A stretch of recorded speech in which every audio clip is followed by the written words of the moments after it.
I don't worry and stress no more. I don't think about nothing. Like but to your point, that is really, really important, is like I do the best work I possibly can. Right. And I do the best I possibly can at doing things well and doing things the way that God wants me to, so that I have no excuse when things go wrong or what I would consider wrong. When things go sideways, all I can do is go, oh, okay, I did everything I could do, so this must be you. And do that with confidence, because the first thing that I do, and I think a lot of us do, is we will literally go, this went sideways, what could I have done differently? Yeah.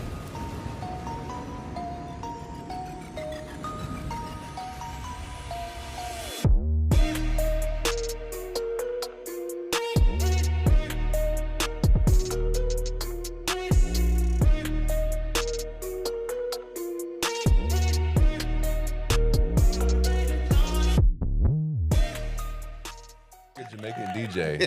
All right.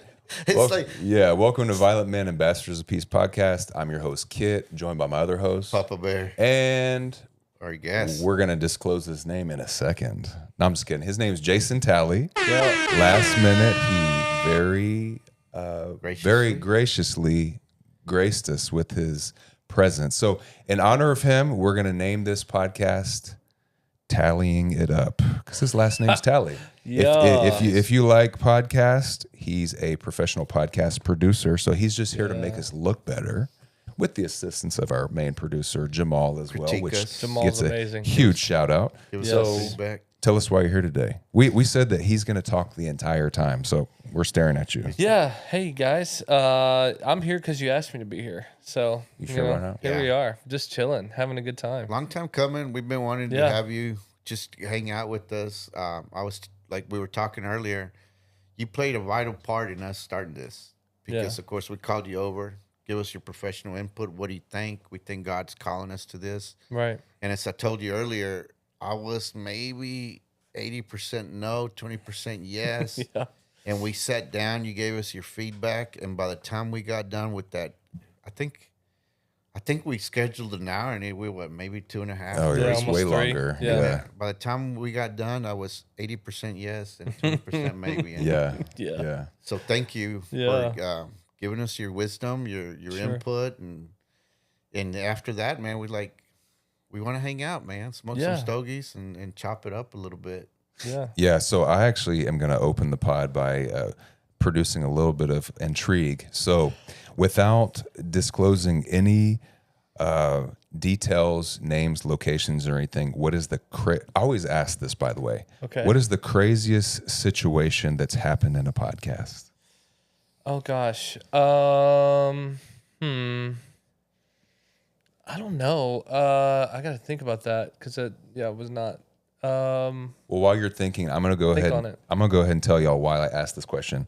So I know that the easiest way to converse with anybody is to ask them questions about themselves. So every time I go on an Uber ride to the airport on my monthly trips, I always ask the Uber driver, what was your craziest experience? Because it's kind of like a common theme. Whenever I'm in an Uber, you always ask the guy that drives around all these crazy people in town. Right. So this Uber driver usually keeps a database of all the crazy experiences that he has. So I like always asking that question because, Jason's the only one that has lived experiences with a bunch of different people doing what he does, a lot of different personalities. He decided to join some crazy people like us on a podcast. And so it's always good to get different experiences. Yeah. No, thanks for clarifying that. And I used to be an Uber driver too, by the way. No, you didn't. Really? Yeah, Uber, Lyft, all that. Yeah. Without disclosing, there's a podcast that I mainly edit, right? Okay. So it's out of state. It's far from here. So they produce it up there and then send it to me to put the polishing touches on it and things like that. But I will say, the guy is a lawyer, and the whole show revolves around crazy cases, and crazy things that he's experienced, and things like that. And I don't know if there's like a crazy situation that's happened on the show, because what we try to do in all situations is to try to make it as professional as possible. Right, so if something crazy happens, we're cutting that out and all that kind of thing. But I will say with his show in particular, I've heard, because we've been doing it for 2 years. And so with that show, I've heard more stories, more inappropriate stories. And I mean, I could tell you one of the stories that he told about a guy who sued another guy because they were out hunting and they were playing around with the rifles, and the one guy points the rifle at the other guy's stuff and accidentally goes off and shoots through his Genitalia. little boys, and then and the guy was young. The guy that got shot was like 24. Oh no. And and he was single, and it was just the whole conversation about like how do you now even, find somebody and live somewhat of a normal life and things like that. So, so hearing all those kind of stories was always very interesting, and a lot of laughs, but also a lot of like shocking stories. Because most of the podcasts that I've done or had the privilege to be a part of are either like professional business style podcasts or like Christian podcasts or some sort of branch off of that. And so then you end up having like a lot of really wholesome, really wonderful moments. Not so many crazy moments, but yeah. Well, that's an interesting that you say that, because with everyone's life, we always have lived experiences with people. Part of our walk is being around a bunch of different people, and one of our commands is to like love people. So for sure. We're just living in this world. We're trying to coexist peacefully as aliens in a foreign land, living with other aliens amongst us. Yeah, they're trying to figure out how to live on Earth, right? Yeah, we all got our different challenges. So I actually want to tell y'all a story. I don't think I've told you, and you definitely haven't heard this, but one of the people that I met in my walk of life has been this guy that I met whenever I was going to the airport at 4:00 in the morning. I called an Uber. The guy shows up in a Range Rover, which is kind of strange because I didn't pay for an Uber Black. So the guy shows up at 4:00 in the morning. I'm like, "Are you sure you're picking me up? Because I don't think I paid for this." And he's like, "Yeah." He's like, "Yeah, bro, I got you. You paid for this." So I was kind of got to talking to him and things like that, and come to find out that he was doing Uber in order to go to the next step in life, which was his goal was to open a professional barbershop. So in this 30-minute ride to the airport, I'm talking about his ambitions and things like that, and he goes, "Yeah, I intend on opening my own barbershop and blah, blah, blah." We got to talking. I told him about my personal testimony in a really condensed version. Long story less long, he basically says, "We actually go to the same church. Wow. And let's exchange numbers and let's stay in contact." So fast forward 2 years after that happened, the guy actually opened his own barbershop. Nice. So whenever you said you're an Uber driver or Lyft driver, you had your own set of interactions with people. Yeah. It's like crazy stories continue wherever you go. We just have to figure out how to deal with them. It's true. I'll tell you this. Tell me an Uber story at least. Come on. Yeah, I got you. Actually, this is a really cool story. So when I lived in Detroit for a while, for about 3 years, was trying to help start a church there. I moved from here in Dallas up there, and one of my kids I used to be a youth pastor, so I don't have any actual kids. But one of my kids that was in my youth group helped start a church there. And when I first moved up there, I didn't have a job or anything, and so I'm driving for Lyft and Uber late at night in Detroit, and it's like 2 a.m. on a Saturday, and I get because that's the best time to drive, because 2 a.m. on the weekend. Out. Yeah, right, exactly. That's when you find out who's really going to heaven. And so, no, I'm like 2:00 at night is really great time to drive on the weekends, because that's when all the bars and things are closing and all that kind of stuff. And so, it's around that time, and I'm pretty tired, and I have to be at church the next morning on Sunday, and I'm like, I already made up my mind. This is my last pickup. Like, I'm not getting anybody else after this, and so I accept the ride. I pull up. This very, very nicely dressed couple, beautiful people. Both of them looked so good. They were tall, very athletic. I'm like, wow, okay. So they get in the car. They see that I still have a Texas tag because I just moved to Detroit. And so they started asking me, like, "What are you doing?" And so I told them, I helped up here and help start a church. I was going to be doing some youth ministry stuff for that church and also some music stuff. And so he says, "Man, well, if you moved from Texas all the way up here. He's like, I need to go to that church. And I was like, oh man, come on. And in my head, I'm going, it's 2:00 in the morning. I just picked you up from a bar. You're not going to be at church tomorrow. Like, it's just not going to happen. Like, you're not going to be at church. Yeah. You know?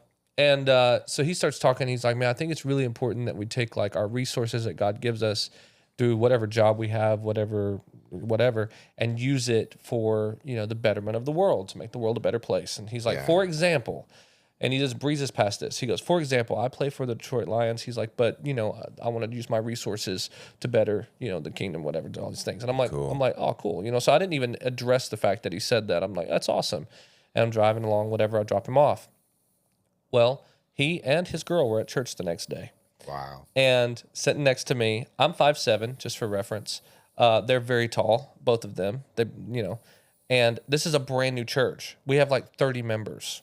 And there's now a Detroit Lion player here, and so everybody's like, "What's happening?" 2 Sundays, or the following Sunday, he brings 8 other players with him. Oh, no way! And now I've got a whole row of Lions players sitting next to me, and I'm going, "What is happening?" You know. And one of those guys, Miles Killebrew, he and I ended up becoming really good friends. And he tells me that at the time in Detroit, they didn't have a very good chaplain. And he was like, "Bro, love to start a Bible study." And I was like, "Let's do it." So. For the next 2 seasons, we did a Bible study in his apartment with a dozen Lions players for 2 years. Wow. And it was really just such a cool thing. Yeah, it's such a cool thing. And it's one of those things where it's like, hey, you know, you never know, like 2 a.m, picking up somebody from a bar, just trying to make a little extra cash leads to, you know, doing a Bible study with a bunch of really influential guys. And it was just really, really special. And so now a lot of them, they're either not in the league or... because that's been 5 years ago now, so they're either not in the league or they play for different teams. Miles plays for the Steelers now; he's on special teams. Cool. And yeah, so there's still a bunch of other guys that are around. One plays for 49ers and the Jets and different teams. But yeah, it was really cool. Lyft and Uber led to that, which I thank God for. Well, you know what I extracted from, you know, my story as well as yours is the fact that it reminds me kind of like all of our lives. We all had to start somewhere. Totally. Right? So when I reflect where I've been, whenever I was 18 years old till now, when you reflect where you were at when you were a little boy, when you reflect to where you were at till the time you're now, it's like, could you have actually planned where you're going to be? You know? Oh, bro. Could you have planned? Listen, I couldn't have planned 5 years ago because that's the reason why, like, I tell people all the time, like, I do not make 5-year plans, 10-year plans. I make goals, and like I'm trying to go after goals, but I don't make plans because if I make a 5-year plan, I'm going to plan God right out of it. I'm really good at that. I'm really good at planning God out of the situation. 5 years ago, I still lived in Detroit with the intention of not leaving. Since then, I've moved back. I worked at a furniture company for a year. And God blessed it to where I could quit my job and start my own business. And now I've been doing that solid for 4 years. And I'm in a much better situation now than I could have ever imagined being in. Right. But 5 years ago, this was not part of the plan. Right. You know, even what I was doing 4.5 years ago was not part of the 5-year plan. Yeah, So the thing is, I think that like we have to leave so much margin for God to do some really cool things. Otherwise, like He'll let us do like what we want to do. Yeah. And He'll let us, oh, you come up with that plan? That's cute. I'll let you do that. Yeah. You know, that's one of the reasons why it's the whole like, you know, that He'll give us and do more for us than we could think and imagine. Yeah. You know, more than we could think and imagine. Yeah. Which means that if you can think and imagine it, it's going to be more than that. You know what I mean? Yeah. And so that's why I just try not to think and imagine. Yeah. So He can just go ahead, just give me the more. Just give me the more. There's a saying that I like to say. It's like, don't be so sure of what you want that you're not willing to take something better. Yeah. And that's sometimes how we approach God. Like, this is what I want, God. Yeah. This is my plan. And God's like, but I got something better for you. Way better. Well, and for those of you who are watching who may not be a believer or have ever cracked open your Bible, even thought about what your future looks like, just to contextualize it in a way that you can understand, the world in which we operate in, including all of us sitting here, believe that, you know, you have to cast a vision. I think people call it different things. People create vision boards. People create, you know, an idea of their future, right? But what I've come to realize from the time I was a little boy until now is that I shouldn't be casting a vision. I should ask for the vision. But really, I think when we talk to people about their vision, we should say, do you like to ride roller coasters? Because that's what it's like. 100%. It's like riding a roller coaster. Because if I could tell you the genealogy of where I was at when I was a little boy until now, it looks nothing like it should look if I planned it. Mm-hmm. What I majored in, the choices that I made, the results that should have been had don't match where I'm at. Yeah. Well, we can get out of the way of God doing what God does. Yeah. And I heard a pastor one time say it in a message that serving God and following God, it's like the movie The Hobbit, where at the beginning of that movie, I don't remember what the wizard's name was. He's looking for somebody to go look for, Is it Gandalf or something? Yeah, Gandalf. and Gandalf he goes the Grey. to a certain degree. He tells them, "I'm looking for somebody to go on an adventure with. Would you like to go on an adventure with me?" And that's kind of like living for God. Living for God. It's an adventure. Yeah, Right, totally. yeah. You know, it's not what you imagine, but it is fulfilling. Yeah. And- Lots of ups and downs, and you're pretty much screaming the whole time. Right. It's like the good thing about following God and trusting God is that God has it. Right. And I often say, look, sometimes the bad thing is that God has it. So sometimes you don't know what's around the corner, but Yeah. you just have to trust. Yeah, and you know what? Even in regards to financial planning, if you look at how people want to plan the stock market, how people want to plan the Roth IRA, how people want to stack money and all these sort of things, even the idea of trusting in a stock market to deliver your future is kind of crazy, because we're not even called to figure out how to have it all together. We're just called to be good stewards. Yeah. And based on the parable of the sower, we're supposed to multiply stuff. Yeah. So I think that requires a level of co-laboring where you have to allow God to help you make right decisions on how to multiply stuff. Because some people aren't really skilled in how to do well with money, Yeah. but you have to be led in how to make good decisions. And even the people that I was about to say get in bed with in business, but the people that you do business with can determine the trajectory of your future. Because just because someone looks like a great business person doesn't mean you're supposed to do business with them. Well, that's true. and maybe they are a bit good at business, but is that who God wants you to partner up with? Right. Yeah. You know, one of the things that I struggle with is trusting God, but sometimes I feel like trusting God, it's like I feel like I don't care. I don't want to feel like I don't care, or I'm not interested and negligent. Right. Does that make sense? Like you don't want to worry about it too much, but you also don't want to be you're negligent. You don't want to treat it with some sort of like you don't care. Like I don't care. Right. Exactly. You know what's interesting about that is like I think of an example of, we were talking a little bit about this before we hit record, but like the ebbs and flows of doing full-time contract work, which is what I do, is sometimes all of my money comes because I bill people, right? Right. Like I send these bills and I say, hey, please pay your bill, Yeah. and pray that they do. Sometimes I'm a collection On agency. time. Sometimes I'm a collection You gotta agency. send It's like, Benny and Gino. Yeah, I literally call and say, this call is recorded for quality assurance. Right. But like sometimes, you never know. But like I had a client one time who was literally like paying the majority of my bills. Was a really, really good situation. And because of things outside of my control, she had to stop doing her podcast. And so she called and had the conversation with me about that. And it was a tough conversation for a lot of reasons. But basically had 30 days and it was going to go away. And this was a lot of money for me and a lot of things. And it wasn't my only client, but it was a lot. And I remember I was pacing around my office and thinking about like, okay, who do I need to text? Who do I need to call? Like, who was it what are my warm leads? Right. Where can I find something to replace this in 30 days? Right. And so I'm like trying to figure it out. I ended up going into the bathroom, and I work at a co-working space. And so the way the bathroom's set up is they got these stalls, but there's floor to ceiling walls and then a door that completely shuts. Oh, So when yeah, you yeah. shut the door, you are fully enclosed. Yeah. And so I go in there and I shut one of the doors, and I said out loud to myself 3 times, I said, Jason, is God in charge or are you in charge? Wow. And I said that 3 times out loud because I had to make the decision of what my answer to that was going to base the decision of like how I was going to handle the that's situation. interesting. Because the truth is, if God's in or if I'm in charge, I'm responding correctly. I have to find the work. I have to find the next thing. I got to figure out how to handle this. But if God's in charge, he's already figured that out. And the thing about it is, we didn't even talk about whether this is like a Christian leaning podcast or not, but here we are. The thing about it is, like, if we say these kind of Christianese things all the time, like God sees it, God understands, God's in charge, all those things.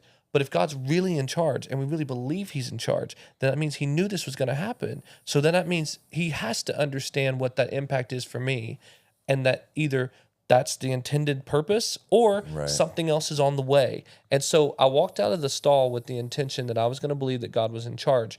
And my posture became a posture of not like worry and stress, but a posture of anticipation. Right. Because it's now like, it's like, yo, like, it's like a week before Christmas and you see a present under the tree with your name on it and you know it's yours, but you can't open it yet. And it's like, I can't wait to see what that is.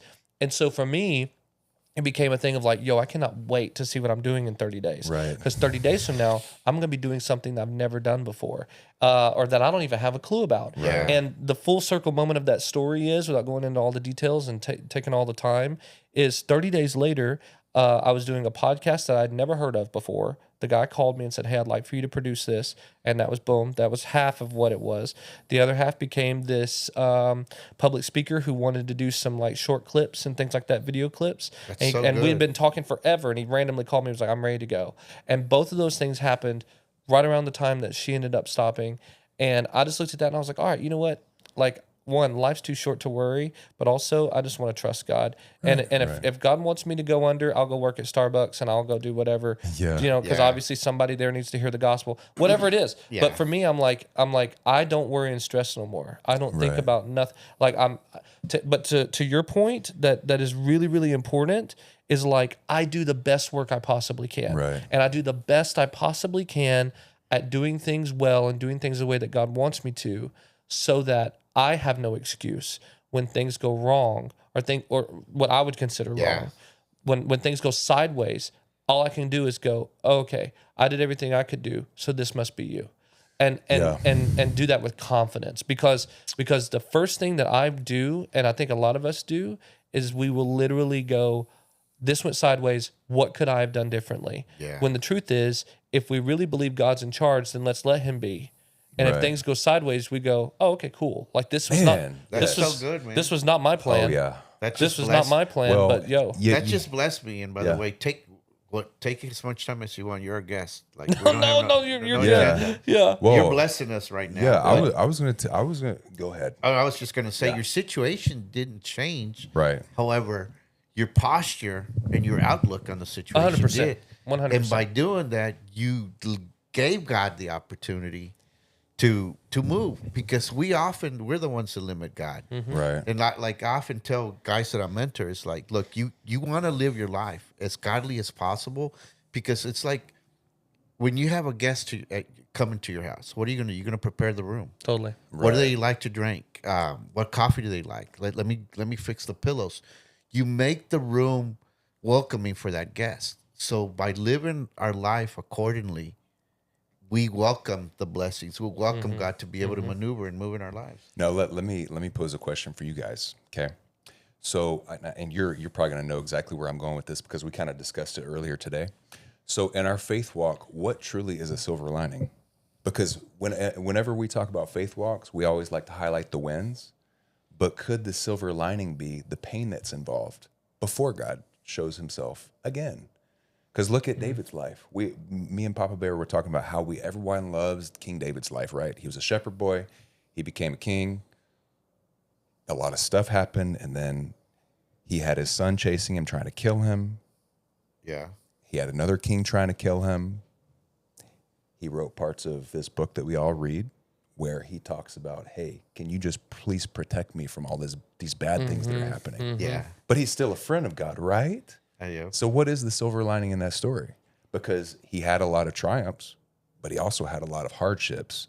So whenever we ask somebody, do you like roller coasters?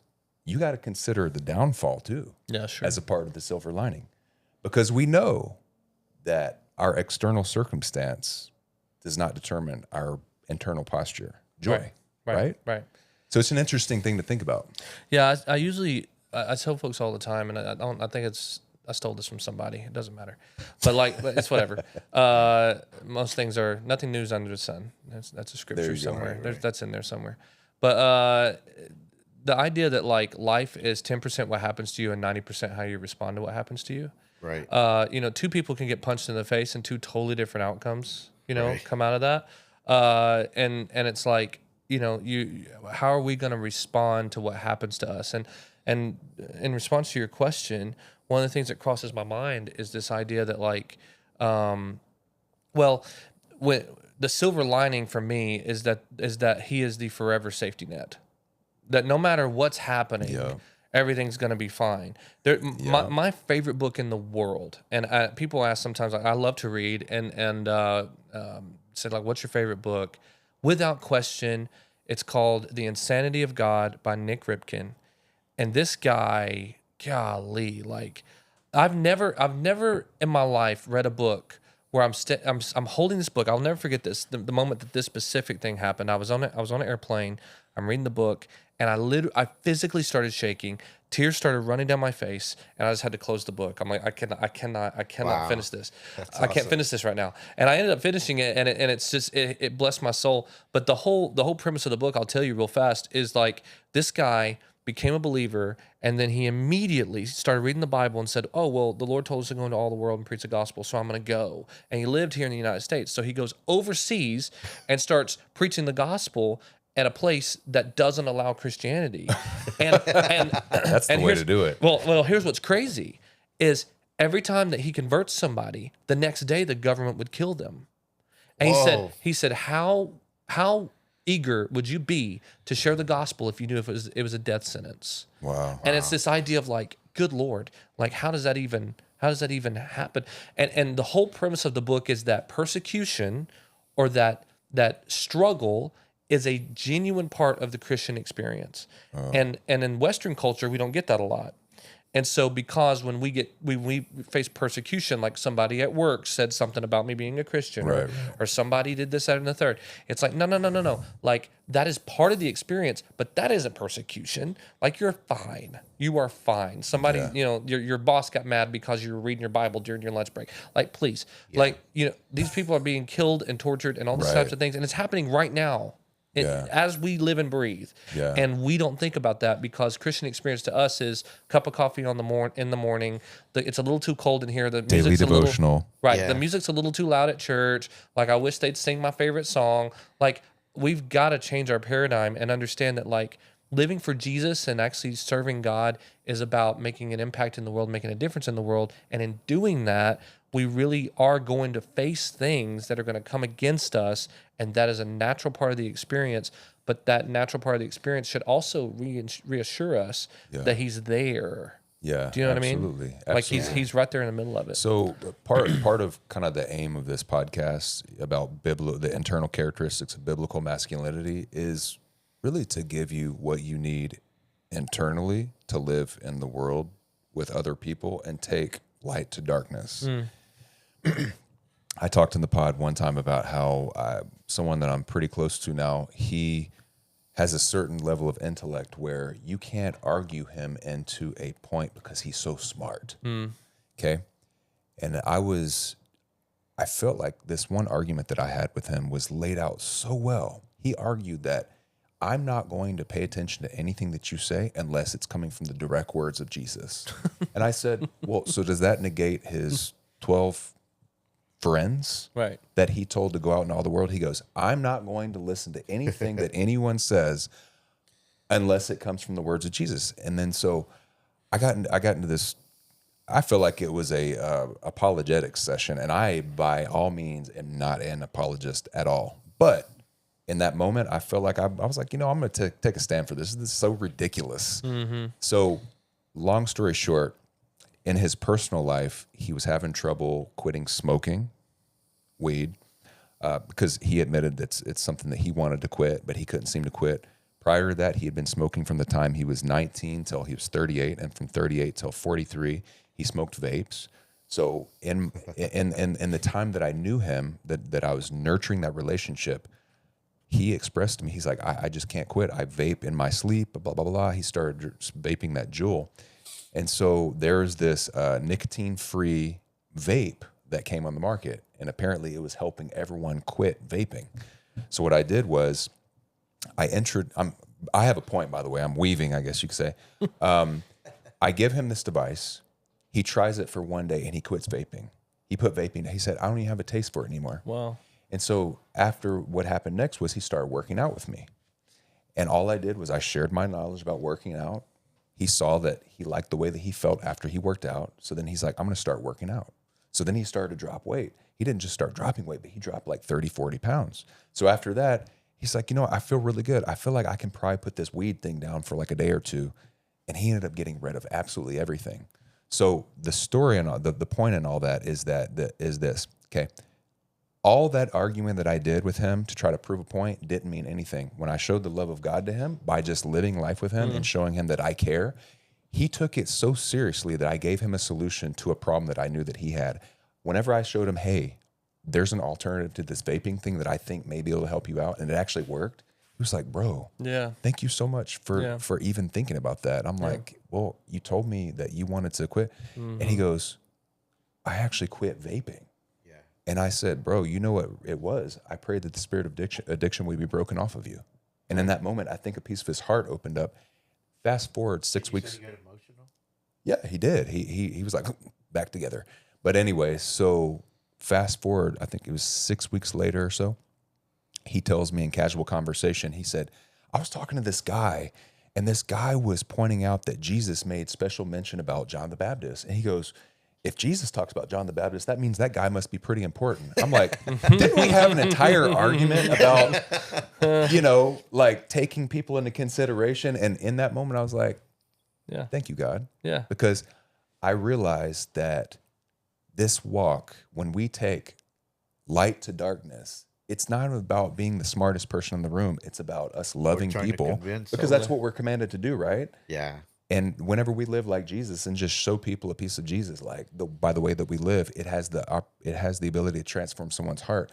So without me having to be smarter than him or be more knowing than him, it's almost like a seed was planted, someone else watered it, right? Yeah. Paul planted it, Apollos watered. God gives the increase. Boom. Yeah. And so now, fast forward, I just want to give him an update. I would shout out his name on camera, but I'm not going to do that. But I'm very proud of him because he has continued on this faith walk, but he's also continued on his fitness walk, and he's continued just trying to live a healthier life, period. Love that. And he's more so receptive good. to everything that I have to say. Well, we touched about this earlier because remember we were talking about people with different walks of life and how we want to welcome them to our church. Exactly. Yep. Even though we don't agree with their lifestyle. Yeah, but we whatever just it want to is. show them Jesus. Because you're right. Oftentimes we want to save somebody, but only Jesus You just saves. gotta love people, man. Right. We can't save them. I can't even figure it out. Honestly, I feel like people are complicated, including me. I'm like, thank God that he gave me the wife that I need because just no way I could pick the right person for my own self because half the time I don't even know what I think or how I feel. So At least she tells you that every day. right? Like she helps condense everything. This is how you feel. I don't even have to pay for therapy anymore. But I don't feel like we have to figure people out. I think it's a lot simpler than we think. And we don't have to convince anybody from Right. another walk of, Christian or whatnot. And God is God. We show him Jesus. And you did what the Bible tells us to do. Love one another. Love one another. Bear with the burdens. And, for the believers out there, people who know what we're talking about in spiritual terms, ask to be spirit-led. Because whenever you're talking to people, not everyone is going to be speaking on your frequency. So you may actually have to figure out how to communicate differently to somebody that may not otherwise even know what you're talking about. So it's important that you actually try to get to know people first and find out about them. Ask them questions about themselves because people are likely able to tell you about themselves because they know themselves better. Yeah. That reminds me of C.S. Lewis said something that I love so much, which is preach the gospel at all times and when necessary, use words. I like that. That's And cool. it's That's like, so good. Yeah. yo, like, yeah, just living it out. Because there's way too many people telling people about Jesus and not enough folks showing what he was like. Yeah. And we just got to do that. So I do love that. Don't overcomplicate it, guys. So, next question. What's been the best part of your life so far? Oh, you mean besides right now? Yeah. I know this. I know this is the pinnacle. Yeah. Yeah, The pinnacle. man. Sitting here with you guys, just man, it's top tier. Man, I'm gonna be honest with you. I said right now, but like this season of my life is really special. I've had seasons where I've done full-time ministry and things like that, or I worked for a nonprofit that I loved a lot. It was called Young Life. Loved doing that, working with kids, going into like high schools and middle schools and working with teenagers that like know about Jesus, but they don't know who he is. And just being able to share that with them was so special. But right now in my life, I full-time entrepreneur trying to like build something. I'm also kind of in like this really interesting age. I'm 37, be 38 this year. And so it's just very interesting to be like this age, doing this, figuring this out. I'm also single. That's not a plug unless you're interested. Ready to mingle. James Right, Brown. exactly. Yeah. He's on Instagram. Yeah. At J.A. Talley on Instagram if you're interested. DMs, you're welcome. Right. Although I'm pretty sure mostly men watch this podcast. Biblical masculinity. Didn't you say there are couples watching it? Hey. That a Yeah, lady that's true, too. reached out to you? Yeah. Hey, man, miracles happen. Yeah. Anyway. You never know. Right now is such an interesting time, and there's not a day that I wake up, at least in the last like year and a half, where I'm just not just like really excited about life right now. That's cool. Yeah. I really am, and it's good. It feels good. Everybody in my life, my family is doing good. My mom and all the people in my life are good right now, and I'm thankful for that. There's not a whole lot going on. I mean, I feel like I'm a part of a good community in the church that part of, and just all the things. I don't know. I think, and it's one of those things where you hear these people talk about like, well, life is seasons. You always got to be ready. When's the bad season gonna start? And we were talking a little bit about that before. I think with the roller coaster and the ebbs and flows and all that kind of stuff, like life moves, but kind of like what we were saying earlier, like I don't worry a ton. And I think that's kind of the key to like really having a really cool life is like if God's in charge and you let him be, then even when things are not good, they're still good. They're still good because he's good. And so for me, I'm like, right now is a great time. Yeah. And I'm thankful. So one thing that y'all must know is that the interesting thing that kind of ties us all together is that we're all business owners. So I think my next question is perfectly suited for all of us in here, but because Jason Talley is the guest, I'm going to ask him. Okay. So for those of you out there who want to be YouTube famous or whatever you would call it, this is the guy that would help you get there. Okay. So I wanted to ask you, what does it look like in the day of Jason Talley? How do you start your day? How do you end your day? Yeah. Or is there a similarity between days, or are they all different? I don't know. Yeah, great question. I wish I had, there was a time in my life where I had a lot more time, where I was a lot more disciplined. And this is something you and I have talked about, I think. Yep. But right now I work a lot. And meaning like, I don't just do podcasts, I do photography and videography too. And so my days are usually filled with shooting, most days. So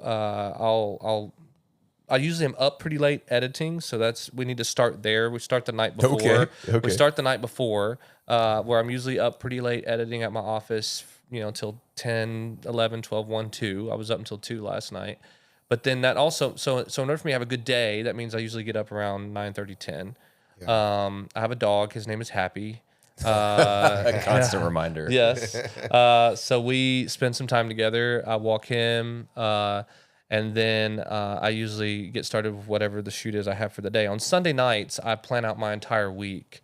So on Sunday nights, I sit down and I basically make a giant to-do list with days where I know exactly what I'm doing every single day. So that way, if someone asks me to do something, I know whether I can or can't. Right. Yeah. And then I'll go throughout the day and do the shoots I need to do, the meetings I need to do, meeting with new folks about podcasts or video shoots or having phone conversations about things they need me to do.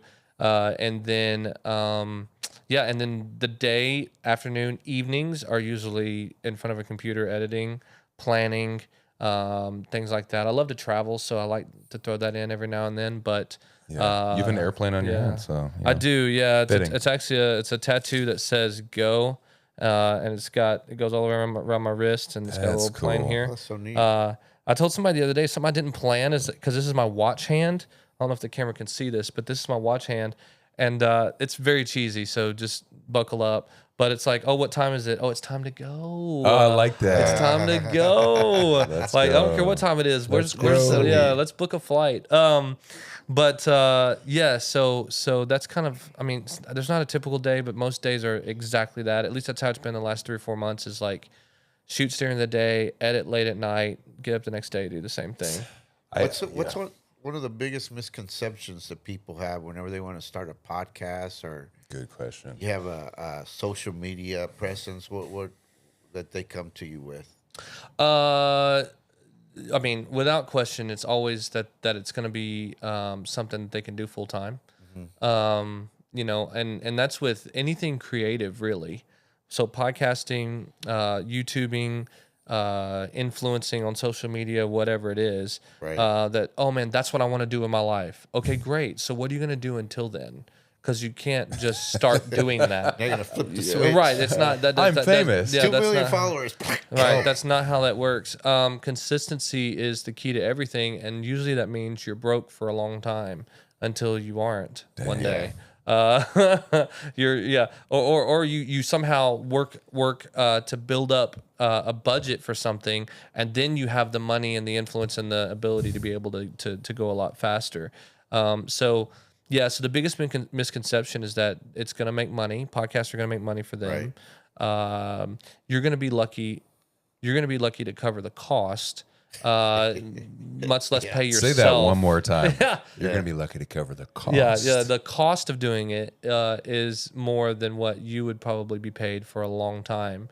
But even then, it's just one of those things where like people think that they can just launch off into something. They're going to get a lot of followers. They're going to get a lot of influence. Right. But I think the biggest thing too is that a lot of people love hearing themselves talk, but they don't like to listen. And so people are like, oh, I have something to say. And everyone's going to want to hear it. Probably not, actually. Yeah.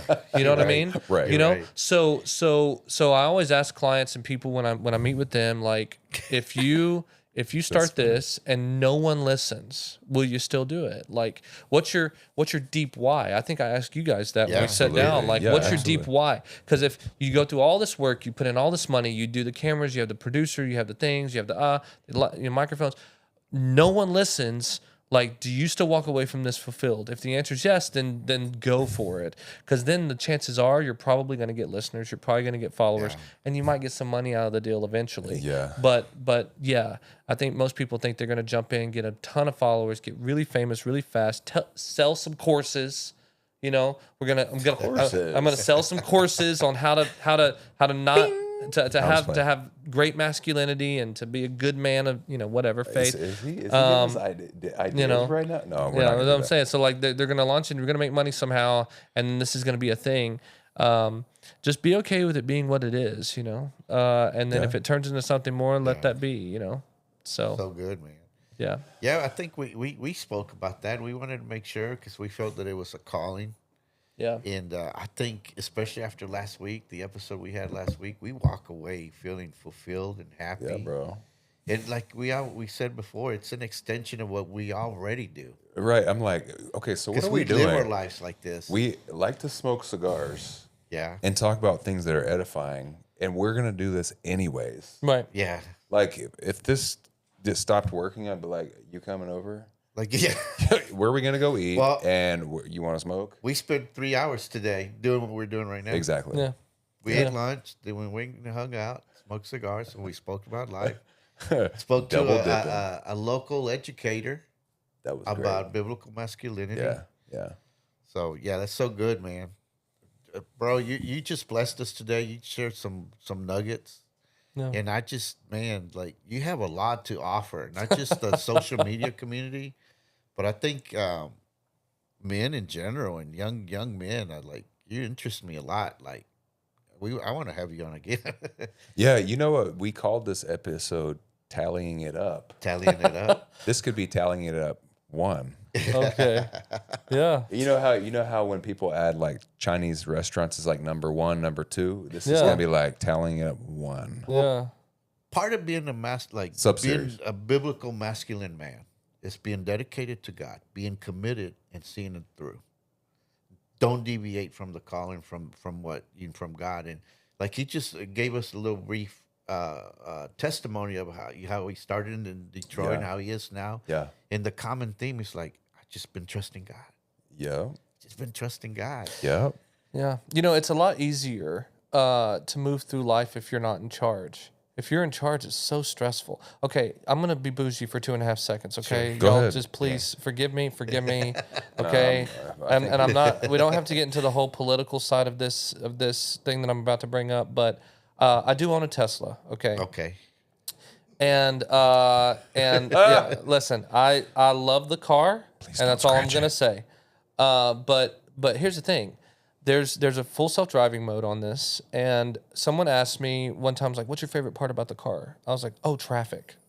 It's my favorite part about the car, because the most stressful part of traffic is stop, go, stop, go, stop, Oh yeah. go. Yeah. And you're like, you're tired, your eyes are burning, you're like, God, I just want to be home. Like, you're just stop, go, stop, go. So when's the last time you were in an Uber and it was in traffic and you were stressed? Never. Yeah. The only time maybe is if you need to be somewhere and you're in a hurry. But like, you're never stressed when you're sitting in traffic. That's not the stressful part. The stressful part's being in charge of the car when you're in traffic. My favorite thing about this car is I put it in auto drive when I'm in traffic and I'm sitting there, legs crossed, hands in my lap, and it's going up, slowing down, going up, slowing down, going up, slowing down. Okay. And my whole point of saying that is just to visualize the fact that life is so much more stressful when we try to be in charge. Period. Yeah. Like the traffic we face in life, the struggles we face in life, the things that are aggravating in life, when we put ourselves in charge, it becomes a lot worse. When we let God drive, I hate the is it Kelly Clarkson who Jesus take the wheel. Yeah. Take the when wheel. when Take the the Lord wheel. is driving the car, man, like I'm chilling. Like So- I am straight chilling. Like it's not about, we just gotta let him be in charge. So maybe for somebody that's new to the faith or maybe not even a believer, Yeah. they're like, okay, I get it. Like, let God take control. Yeah. But like when you're like January, the rent's due, Yeah. eviction notice coming this month. Yeah. How do you actually apply that and say, hey, I'm not gonna worry, like, because sometimes life is a little bit overwhelming For sure. to certain people. How do you like when you said you went into that room and you spoke it out loud? Yeah. I think that was key because I think that triggered something internally. Well, let him retell that part of the story too, because I don't think people have context for what you're talking about. So can you just retell that one part of the story where you're talking about how you were facing some challenges? You went into that room in your co-work space, and Yeah. So, we talked so much before we hit record. I can't remember what we talked about. I can- What we I didn't can- know. yeah. I know Well, the story you about it. I mentioned know- that on the. Did we talk about that? Yeah. Well, basically, going like this client says she's shutting down, and I go into the bathroom and I'm like, God, you're in charge. You're in charge. I say it 3 times, just believing that God is in charge. And you just alluded to something that I know we didn't talk about on here, which I will talk about. Is the month of March for me was a really wonderful month business wise, record setting. And I did a lot of things. I was able to catch up on a lot of things, make a lot of things. I went and bought new tires for my car without even thinking about it, which is like, before I would have been like having diarrhea, trying to figure out how am I going to afford these tires, like so month of March was great, but January I had to ask for an extension on rent because because just bills weren't paid, things were happening, money wasn't coming in. Yeah. And so I'm not sitting here saying like, oh, I'm just rolling in it and it's easy to trust God when you don't have, when you have money. Yeah. And that's true, is that sometimes, and that's why I think the Bible talks about it's hard for a rich man to get into heaven. Yeah. Because he can just supply his own needs. Yeah. But the thing about it is, like, when you're in those moments where it just doesn't make sense and you don't know how it's going to work out, like those are the best moments to like trust God, because that's when God loves to show up. Yeah. You know, when we're weak, he's strong type stuff. And for me, it's like, yo, I could easily like, and now here's the thing, before I even say that, like, this doesn't mean that we could sit back on our butts and just trust God. Do you know what I mean? Right. Like, people will use that as an Without excuse. doing. Yeah, they'll use it as an excuse to be lazy. Yeah. Like, oh, God's going to come through. Well, he's not going to come through if all you're doing is playing the video game all day. Yeah, I trust God. Let me Okay, finish. like right. God's gonna pay my bills today. Let me get this Call of Duty. You know, like no. Right, You got to right. get up and do something. Right. Because God is gonna meet you where you are. But if you're chilling, like he's not a magic genie. He's not a you don't rub the lamp and he comes out and gives you whatever you want. It's literally a thing of where, like, if you work hard, if you trust him, if you love people. Here's the thing: if you love people and you treat people right, and if you do really good work and you try your best to do the best you can in life, I think you can do anything. Right. And I think that when things come sideways at you, like, relationships are everything. Community is everything. Right. So this is another everything I'm talking about here is back to scripture. Like, the Bible is talking about no man's an island. Like, we cannot be out here by ourselves trying to make everything work by ourselves, thinking that because I'm a man, I handle my business. I'm a man. I'm gonna no. You need people in your life. You need other men in your life, but you also need a community surrounding you. Whether that's a faith community, or whether that's a brotherhood, or whether that's a bowling league. Like, you need a community around you, because there will be a moment where you're gonna need to call somebody, and not just to talk, but you're gonna be like, hey man, can I hold $100 till Friday? You know, and God uses people.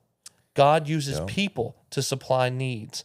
God uses situations to, like, I can't tell you how many times that there's been times in my life where I've been like, Lord, I don't know what to do. And then I'll think of somebody that I really love and I'll call them. And then they will help me through a patch, or they've helped me through this, or help me through that. And I'm not ashamed to say that, because here's the thing. In biblical times especially, like, community was everything. Your tribe. You lived with them. They all lived together. They all did life together. They all did all these things. The idea of being isolated and solo was a very Western concept. Like, it's very much an Americanized Western concept of, I'm going to build my castle and you guys go over there and I'm going to be over here. You're right. And if you need me, That's so good. no. Wealth is a high wall. Exactly. We have to get back to the place to where we have community, we have open conversations about our struggles, not just spiritual struggles or physical struggles, but financial struggles. And here's where I'm at. Here's what I need. Could you help me? Would you be willing? Could you, whatever, I'm not even gonna like say a lot of details about this, but there was a guy that used to be in Young Life. So I knew him when he was in high school, and he called me yesterday, and he's out of state right now doing some work, and he got stranded. Meaning, like, he paid some money to go to this place. The people didn't pay him. Oh my! And now he is sleeping in his truck. Oh my gosh! And he's like, bro, I don't. And I said, what do you need? Tell me what you need. And he's like, well, the hotel's going to cost this much, and I need gas to get back. And I'm like, all right, like, is Cash App okay? Yeah. And I literally was thinking about this, and I could so quickly get emotional thinking about this. But and Go ahead. Pastor talks about this all the time, but it's like, God gives you things not so you can hold them, but so that you can be a resource. Yeah. You are a resource. River, not a dam. He's the source. You're the resource. Yeah. And so I'm resourcing these things. And so it would be easy for me to go. I like that. It'd be really That's so easy good. for me to go, yo, I had a great month in March. Let me go, pay off the car, or let me go, do this, or let me go on this trip, or Right. let me whatever. No, but then when this guy calls me and he's in this deep place of need, and I go, no problem. Like, let me send you whatever. Yeah. What do you need? Tell me what you need. And this is why, in another book I read, this guy was talking about how he went to India, and how he walked out of this. That in India, I've never been. I don't know if you guys have been, but like how it's a very dense place, Right. lots of people in a small yeah, space. Yeah, absolutely. And that you do not give out money there or anything. You're going to be just hoarded with people like begging you for stuff. And so he was talking about that idea of that culture there being that. And he said he walked out one day and he saw this guy in a wheelchair that was very clearly handmade. Like the wheels weren't even fully circular. And he said that he felt immediately that God spoke to him to give him some resources, give him some money. And he kneels down in front of the guy and he slides this stuff to him. And the guy looks back at him and says, God bless you. He said, Wow. He said, do you know why he said that? He said, God bless you, because he recognized that this money isn't from me. Yeah. That the money's from God. Whoa. That God supplied his need. Yeah. And so, golly, y'all, I'm feeling it. Dang. But it's like Yeah, I feel it too. God supplied his needs. So therefore, that man is telling God to bless him because he's the one that God used as a resource. And so for me, y'all, That's so good. for me, I'm going, I want so badly to be a resource. Yeah. And in that, I pray that God would trust me with the resources to be able to be that resource for other people. Yeah. And so, so all of that to say, it's like, yes, you're going to have hard times. Yes, there's going to be difficult times, but you cannot be so full of pride that you're not afraid to ask so that God can bless somebody to be a resource for you. Yeah. Yeah. Okay, in those times that it So doesn't good, make bro. sense, because that's what community is about. Yeah. It's Yeah. about, let me be a resource for you, and then, would you mind being a resource for me? Yeah, Because yeah. I'm in a place of need, or I'm in a place where things didn't line up the way I thought they would. Yeah. Because no man's an island, and we're Yeah. not in this together. Yeah. Or we're all in this together. And so my point and bottom line is when rent's due and you don't know what to do, like, you better pray that you have a community that loves you Yes. and that you have a resource, because if you're out here by yourself, you're doing it wrong. Yeah. You're doing it wrong. And I'm telling you, and it doesn't have to be a church community, even though those work out really well. It doesn't have to necessarily be, like I said, be a bowling league. It could literally be a softball team. You're right. It could be people that you can call and go, yo, like, I'm having a hard time. Can I come sleep on your couch? Like, whatever. Me and my wife are into it.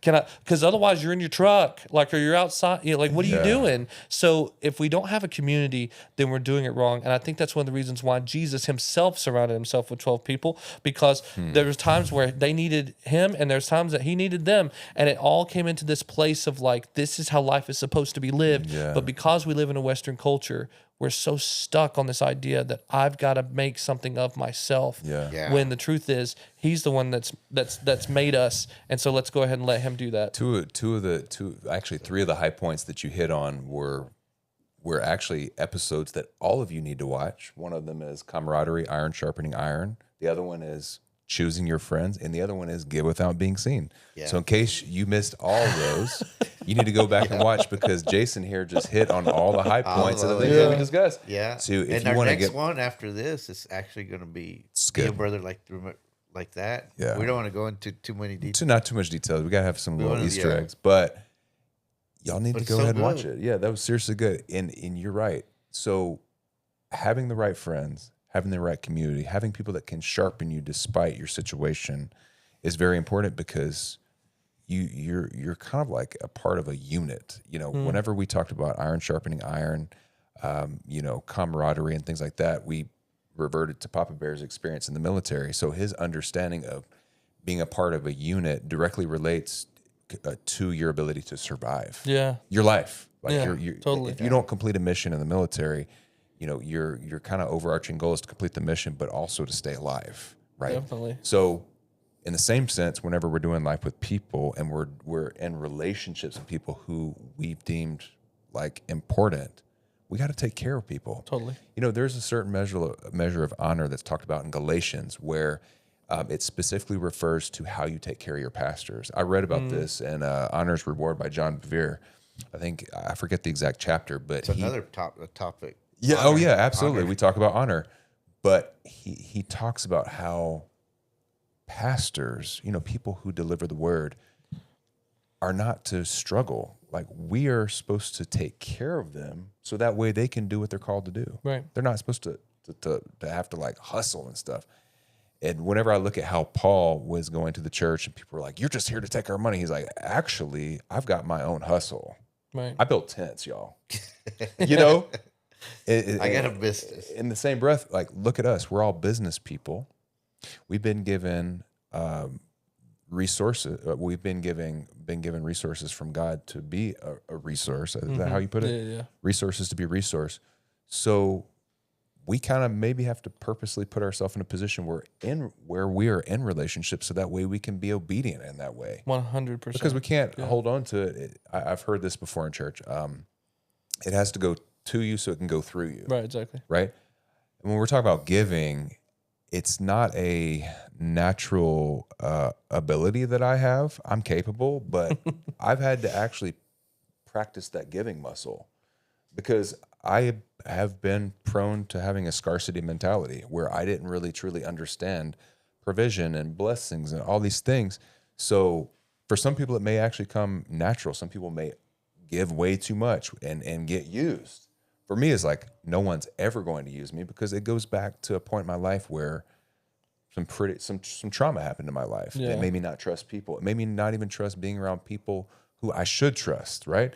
So it wasn't until my heart was open to being around people that I'm like, okay, I think I can give again with the right intent. Wow. So giving is a muscle. You got to work it out. Just like working out your muscles in the gym, you got to grow in your ability to give. And you got to start somewhere. So if all of y'all are out there listening that have felt this urge to give in some sort of way, and you may not understand this principle of multiplication and, God's provision, just know that if you start somewhere, it will likely get easier to give. And there's a certain type of satisfaction that you get from giving. Totally. But give it with the right heart, because if you're out there just trying to be recorded in front of other people to show everyone that you're this benevolent person, Get out of here. You're not doing it. Get out of here. You're not doing it for the right reasons. Do you know that that's the only thing in the Bible where God literally tells us to test him? Yeah, that's true. Like that's the only time. Like people are like, "Oh, don't test God. Don't test God." Like, no, God says, test me. Test me And see if I don't open the windows of heaven and pour out blessings. So good, man. Hey, God, don't tempt me with a good time now. I will test you right now. like, don't try me. Because listen, I'll be honest. There's been times where I've given before, where like I've given more than I wanted to give. Yeah. And there's a morning that happens, like legitimately, like. Where I literally and it's not right. It's not like it's so good. It's not like I'm weeping or anything, but like there was a time where someone, by the way, and this is a Dave Ramsey principle. I don't know if you love or hate him, I don't care, but I never loan money to anybody ever. Just I don't care. give. Yeah, if they say, hey, can I borrow? I'll pay you back. Da da da. I'm like, no. Yeah. Look, just here it is. And if you want to give it back to me later, great. If not, I'm not, because I'm not jeopardizing relationships over money. Forget that. Yeah. Like, so I'll give you money, but I'm never loaning you money. Yeah. And so, but all of that to say, it's like there's been times where like somebody asked me for something, and I had it, and I felt like I needed to give it, but like, and it was a text message conversation, and I paused, and I was like, I literally sat there. I remember this. I was at my desk. I sat there, and I was like, oh goodness.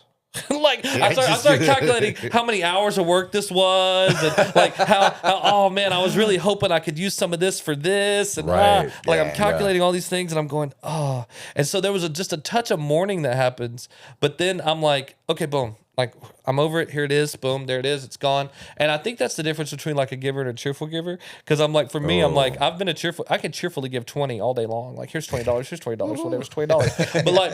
but like, oh, you want $1,000? Okay. You know what I mean? Like, that was part of rent. I don't know. Right, exactly. Like that's that stuff I used to struggle for, and I still struggle for sometimes. And I'm like, I don't know, because what if I get in a bind, and that goes back to me being in charge. You know what I mean? Yeah. And so if God's in charge, then I'm just going to trust that. Yeah. That's so good. That's good, man. Anyway. That's good. Do you have anything? Oh man, I've just been soaking it all in, man. It's good stuff, man. Seeds planted. Yeah. Yeah. So this has been fun. This has been very fun. I think that we should do this again. I'm down. Thanks, Jason. If you're able, we Thank you, appreciate bud. your time. We know that you can't Appreciate get you. back time. I think this was time well spent, and whoever is listening, I'm sure seeds were planted. So we've really enjoyed having you here with us in our conversation. This was one of those things where it was spur of the moment and it worked. Yeah. So if you liked what you saw, hit the bell notification icon to be notified of when we release new content. Like, click, and subscribe. Leave us comments. Let us know how we're doing. And then without further ado, Jason, plug yourself all day, bro. Yeah. What are you doing? Tell us all about what you're doing so people can Man. give you Not that jobs. we have any followers. So No. podcast, videography, photography, all that kind of stuff. Dallas, Fort Worth, but I travel internationally too. So whatever. J.A. Talley on Instagram. Talleymarks.com is my website. Say it slower because people need to be able to, like find it. Get your pet. This People gotta find you, bro. Talking to senior citizens one day, I saw this commercial and it said, "Get out your pencil." Like, so grab a pencil. Grab a pencil. Slow mo. J.A. Talley, A as an apple, Talley, Okay. on Instagram. Talley Marks with an EY, because talleymarks.com is the website. And whatever. Yeah, let's have a conversation. Have a shoot me conversation. message, yeah. And I hope you guys be blessed, okay? Yes. God bless you Till guys. next time, God bless you. Peace.